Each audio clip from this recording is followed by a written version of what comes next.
Well, I haven't done my opening yet. I don't regret not doing my opening. It wasn't you know what? I think last night, although Pickpocket was a little disappointing, for the most part, I think exactly what we were going to get.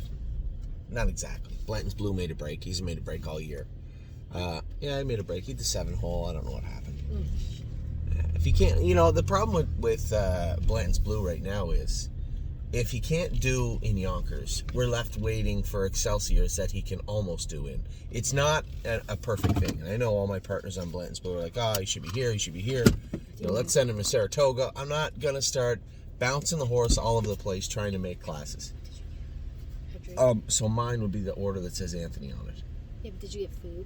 I got myself a sandwich yet. We can split it. A weird little fun fact. For those of you that are in Canada that may go to Starbucks, there's a breakfast sandwich that you can only get here. You can't get it in the United States. And I don't know why. No idea why. But you can't. It's so weird that you can get some stuff here that you can't get there. Anyway, whatever.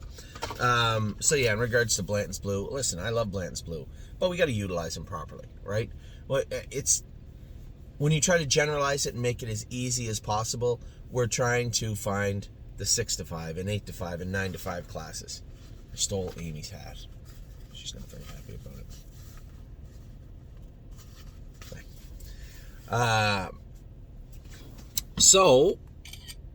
I didn't mean to do that. So when it comes to Blanton's Blue, it's a little simpler than we need to make it. Just find a place you can win. And I don't mean go there and win a week. And that's the problem, is that when we're talking about classes, there's lots of places he might go and fit in. He fit great in Tioga probably, except the classes didn't go all the time. And if that means that we bring him back here, or not here, but back to Ohio or somewhere, then I'm not against that. And I know our clients are, the New York clients will be like, well, I'd like to see him race in New York. I'd like to see him utilize that state. I don't. I just want to see the horse do well. I'm assuming that's yours. That's strawberry. Yeah. I want to try that one. First time ever. It's gross. It's gross. What are you talking about? Look at it. I just tell you what. It is tremendous. You should try that. Oh my God. This was yours, right? Did I steal someone's? The hot one? That's Rick's, Oh. right? So a little vanilla iced latte, but they have the strawberry cold foam here in Canada. Don't have it in the U.S. It's fantastic. Here, try that. You're gonna regret. You're gonna want to. Oh, how good is that? Yeah, but you're just drinking the cold foam. No. It chases. He gets chased with the. Trust me. That is good. If you guys, you're right. It is. If you guys like the iced vanilla lattes from Starbucks, get it with the strawberry cold foam on top. Oh my goodness, very good. Anyway, when it comes to Blanton's Blue, I like the horse. He's going to be a useful little horse for us, but I don't want him going on the track ever at 20-1. We can't stop him from doing that when he's in the Excelsior series. I can't stop that. Obviously, he looks like he's depending on who he gets in with, like a 5, 6, 7-1 Excelsior horse, maybe a little lower depending on the track. He's got Goshen coming up too. That'll be a lot of fun for I've never been to Goshen on the big day, and I've never been able to. If I can get there this year, I would love to go there. It's like Jug Week. It's like gigantic crowds and everybody's clapping. Mark told me about it. He said it's amazing. Anyway, let's get right to it. All right, now you guys know my feelings on Blanton's Blue, and then the break from Really Don't Care. Also, I hadn't talked to Mark.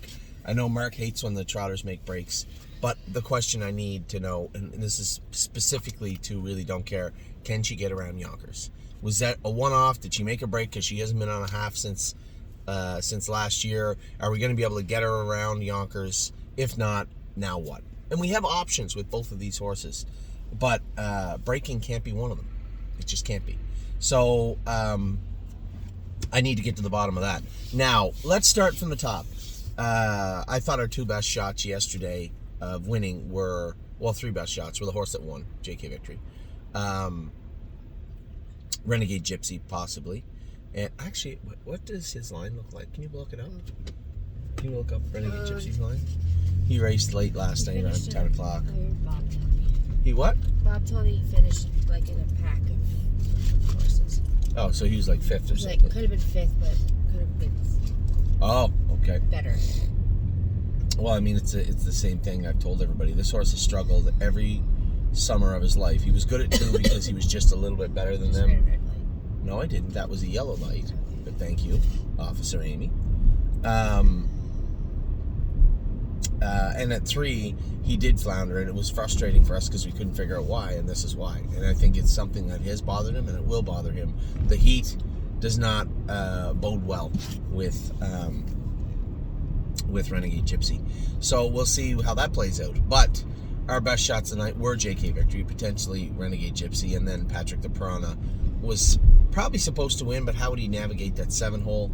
And then Memory and Imagination I thought was second best. So let's get right to it. Patrick the Piranha, he raced him hard. Chris raced him really hard. I was going to razz him and say, I think if he had just moved him one more time, he would have been all right. Left, cleared to the front. 2 of the longest shots got in front of him. He had to move them, and he did. He came first over and ended up a beaten third by 5 lengths, probably pace 53. But that's what you get when you race them like that. I do want to talk to Chris. So here's a little something. That's tremendous. Here's a little something. Last time, Patrick the Piranha raced for me. He was on the right line a little harder than usual. Now, he took the flip-flops off him months ago. If he was on that right line again, I'm gonna see if Tim will maybe put those flip-flops back on him, because for him getting in and running in harder in the last turn, to me that screams feet, and I think we have a way to mitigate that. And you know, there's I've talked. What's that? 5 beat 2. Yep. 54. Okay, not a horrible line. So you know, for the people out there, we talk about getting the flip-flops off, and this is so odd because a lot of people ask a lot of questions when we're talking about flip-flops. Why do we put them on if they slow them down? Well, there's give and take, right? If they're going to be sounder in their feet, they're going to race better, but at the same time, you might be giving away a little bit with some horses in regards to... Well, we can leave them on to train them down. But Patrick the Piranha won a 48-4 with flip-flops on. Yeah, Patrick the Piranha's already won a 48-4 with flip-flops on, so it's not like they were slowing them down that day. It's just maybe on a hot day when the track's a little sandy and a little loose, he may not get a hold of it as well, but he certainly did the day he took his lifetime mark. So we'll probably slide those flip-flops back onto Patrick the Piranha. And but again, that depends on what Chris says. If he says he raced good, you know, I just used him hard, he wasn't really on the right line that bad, then never mind. But I suspect he was, because he was last week on me. Now, Memory and Imagination, Ronnie had commented to him after, geez, I would have loved to get away in the 2-hole. I think I would have shot at him. When I look at the body language of the Spezzano horse, he looked like he was kind of in hand going through the wire. And Memory and Imagination raced great again, and has been racing great. I don't know if he would have beat him, but very happy. I thought when I looked at it, I said, well, this horse is brimming with confidence, the Spezzano horse. And to beat him in a short field when you know he's going to make front, that's a tough challenge. And I think Ronnie did the best he could. He raced the horse great, and he finished second. And then we jumped ahead to the nighttime. Blanton's Blue made the break behind the gate. Mark just thought track wasn't great, and he wasn't trotting his best. Now, in between leaving Jared's, going to Megan's, travel in between in the training, you know, he just wasn't great last night. There's no point. I'm going to talk to Megan in a minute. We might get a short video with Megan also. But what are you going to do with that? She's in Ontario. She's in Mohawk with tactical mounts. The horses class came up. Mark set the hobbles where they've been set, so there was no issue in that regard. There was just an issue with Blanton's Blue himself. Looks like money. I thought, I gotta go back home quick. The hobbles. The hobbles were in the back seat that I wanted to give Harry. Well, we're only halfway there. I can give them to him tomorrow. No, we'll give them to him right now. So I'll talk to him about them. So this goes back to what I was talking about to you guys about the hobbles a week or so ago. I thought Looks Like Money raced good, but seemed a little bit flat. We scoped him. There was no blood, very little amount of mucus. So why was he flat? Well, this happens sometimes when you're chasing horses that you can't really beat at the moment. You know, you take a little bit off your game, right? When you step up and you know you can't catch up to the fastball. You do the best you can to do that, and that's what Looks Like Money's doing. When a horse is on his game and he is trotting or pacing his best, it's natural, right? It isn't forced. And it just seems to me like Looks Like Money is not, I wouldn't call him in a funk, but he's just kind of off his game a little bit. It's not lameness, it's not soreness. Harry's done a great job, and Nelly has. The horse looks great. The one thing I did notice down the lane yesterday was, we talked about this a couple of times, and I hope you guys understand what I'm saying when I say they're hitting their hobbles kind of hard. When they go to make that stride, and then you see the bike kind of jerk. Some horses need that, some horses don't. Looks Like Money does not. And the hobble loops, or the hobble ropes themselves, are very sturdy ropes, right? But what I found is when they get wet and through weather and wear and tear, they expand, which also means the rope itself shrinks. And some horses, you don't notice it, right? Some horses go out and race good and you don't really notice it. Well, I did notice it with Looks Like Money, and I said to Harry, those ropes are supposed to be loop to loop. I make them at 66 inches. That's what they start out at, every single one of them. And every single set of hobbles that I measured starting this season were anywhere from 59 to 61 inches. Now again, some horses, when we're going with them, when I feel them grab them, I'll just let them out a hole. So they can get by. And it may not matter to some horses, but to some horses it might. And I made a couple of sets of hobbles up brand new at 66 inches, and I brought them home with me to give to Dominic and Harry, and I was going to take some broken sets back with me to fix in Ohio. I was just going to ask you, did you bring your stuff to fix them? No, I didn't. They're like all sharing. Everyone's sharing. Well, I had 2 brand new sets. They can have one, and I can. Yeah, he can have a full set, and then I'll bring the ones that, if they don't have any, I'm fixing some in Ohio, and I have 2 brand new sets of loops, which means I can make 2 more brand new sets of hobbles when I get back. I just have to have the pulleys fixed up and the top sheared off them by the blacksmith. And then after that, I can make some more and fix some more. But I do have the rope, and I figured it out. I don't know why I didn't before this, but the rope itself is 48 inches. So what I saw, if you go back and look, it Looks Like Money, coming out of the last turn and halfway down the lane, it just looked like he was grabbing that rope. And James actually commented to me after. He says, I'm sure this horse could race without hobbles on. I said, well, if you guys want to take the hobbles off and try them without them, then go ahead. You're not going to have any opposition from me. So I don't know what they're going to do, but I'm going to give Looks Like Money a brand new set of hobbles today to race in next week. He's just off the ledge, right? And you can't say he's bad. This horse had trotted 26 seconds a couple of times already. Did he trot last quarter in 25 and 4, 26 one day, 26 and 2? So it's not that he's not there. It's not that he's not present. The good news is he's not bleeding. Also that he's not full of mucus or algae mucus. A little bit of mucus, not a big deal. So we'll get that squared up and see if we can get him back on track. Tactical Mounds was great. I know Scotty commented after to Megan, if he moves her, he thinks he wins. I thought the same thing. The horse, the longer shot in behind him, kind of whipped out around him midway around the last turn, and Scott just figured, he'd wait and get out, and it doesn't happen often that he wouldn't, but he didn't. And it's just the way it is. It's a long season, it's a long year, and quite frankly, the fact that she proved she can do with those horses, because she was coming to them at the wire, means that she belongs in there. She went through this last year where she kind of surprised us, where she jumped up that day out of the 10 hole and then became a different horse thereafter. So Tactical Mounds, yes, anytime you get defeated, it's frustrating. Anytime you get defeated when it looks like you could have when you could have won the race, it's a little more frustrating. But listen, Scott and Megan do a great job managing this mare. And whether it's Scott or me or anybody else, there's no point looking at the race in hindsight and saying, I should have done this. Of course, that's racing. It's the way it is. For the most part, though, we don't get to look in hindsight and say that our drivers drove the horses bad. When you have drivers like James or Scott or anybody else that drives for us, they usually do a pretty good job. So, he's going to beat himself up over it. He shouldn't. It's racing, and 9 times out of 10, you're going to find your way through. Right? He knows that. It just didn't happen last night. So I thought the mare raced great, and a great job again by Megan and Scott. Just looked great. Very, very impressed with the way the mare looks. Pickpocket. Super optimistic coming in. You know, he was coming off that little bit of sickness. He did show a little bit of blood in his elimination, but raced good.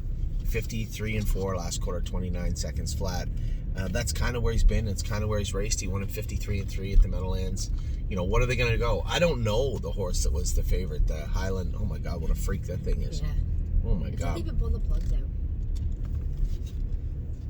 An absolute beast. It's a father battery. Is it really? I was wondering that. Absolute beast of an animal.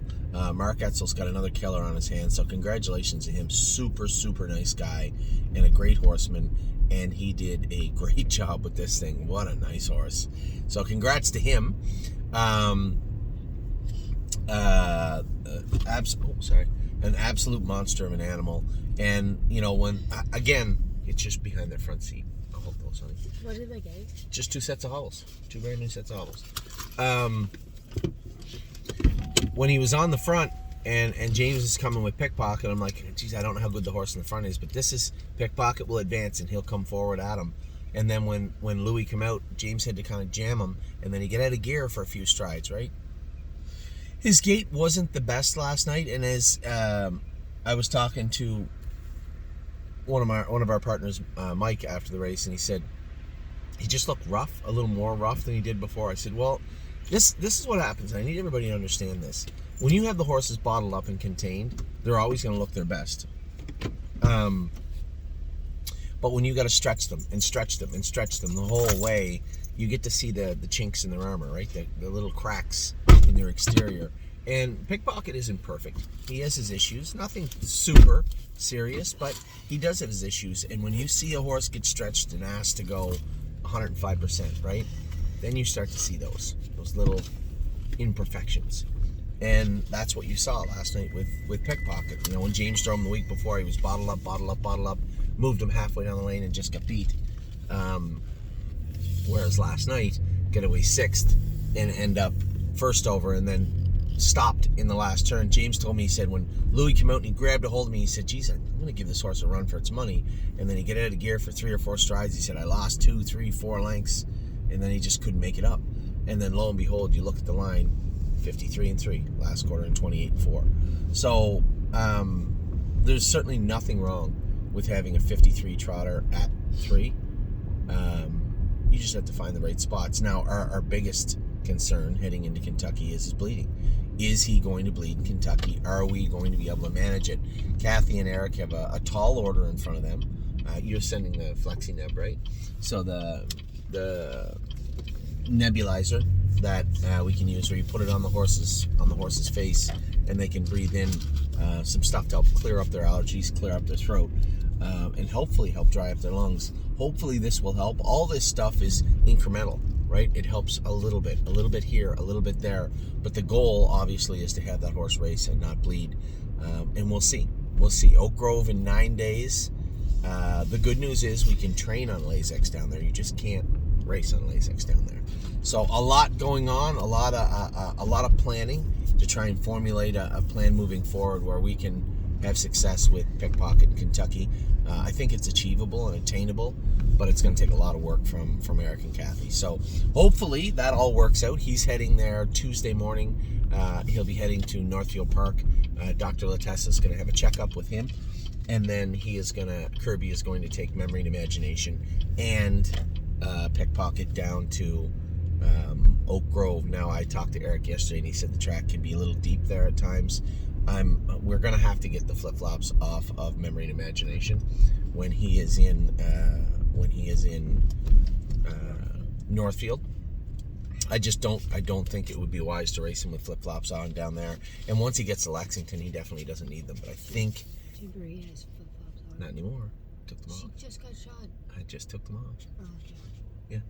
So we're just not going to chance it. I've seen that track get really deep at Oak Grove, and it's just impossible to think that they get through that track with flip-flops on. So Memory and Imagination,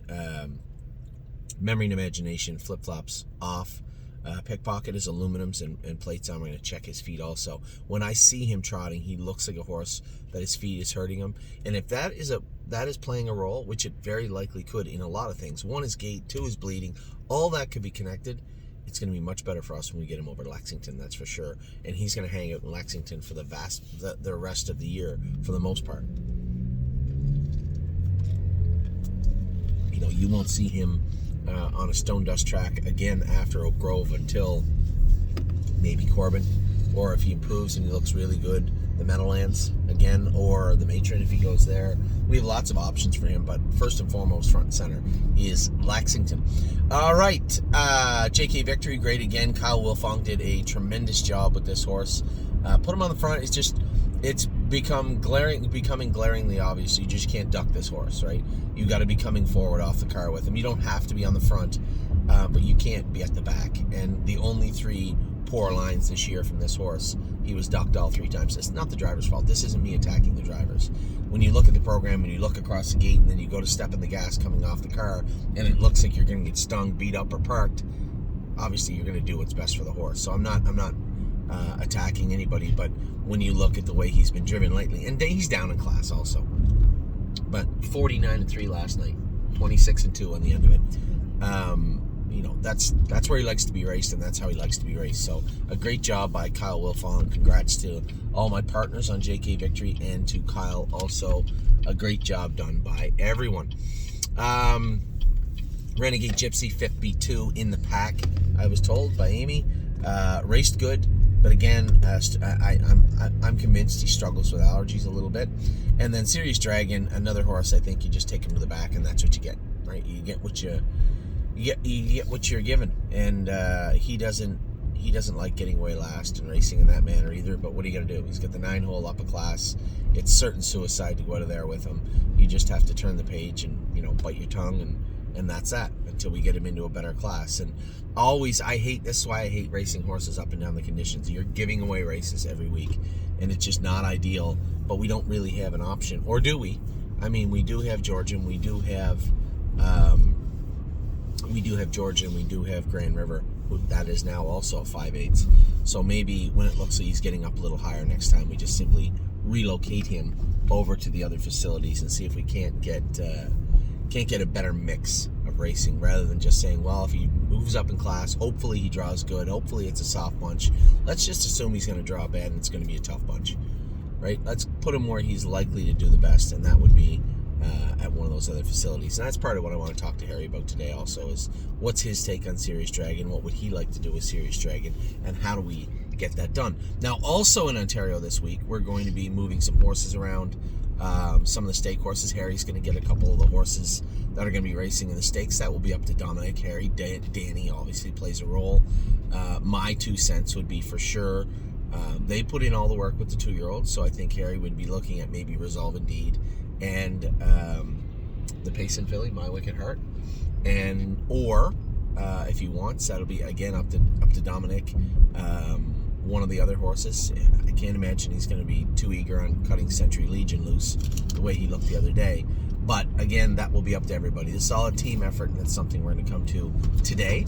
I'm also going to the barn today to train Great Bet. He has not left for Ohio yet. He will be, but I want to get a feel for Great Bet today before he heads out to Northfield Park.